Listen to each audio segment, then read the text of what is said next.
An investigation is still underway after 6 men died and 3 others were hurt after being exposed to gas in an enclosed space at a Colorado dairy farm. This happened about 3 miles west of Keensburg. First responders were called to Prospect Ranch Dairy around 6 o'clock Wednesday night. Your reporter in northern Colorado, Dylan Thomas, spoke with experts who say this isn't the first time that this has happened.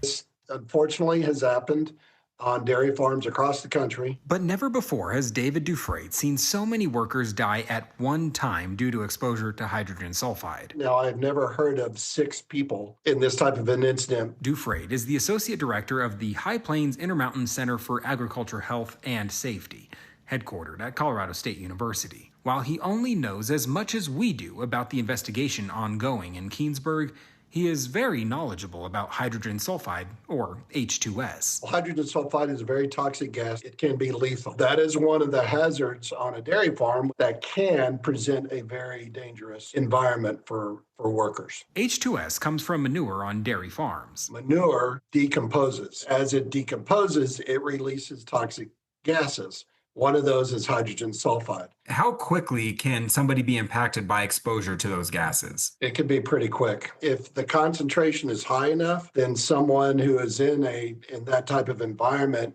with a few breaths, they can begin to succumb to the effects of hydrogen sulfide. Of the 6 people who died Wednesday, 4 were family members, including Jorge Sanchez, Alejandro Espinoza, his son Oscar Espinoza, and his other son, who the family at this time is not identifying.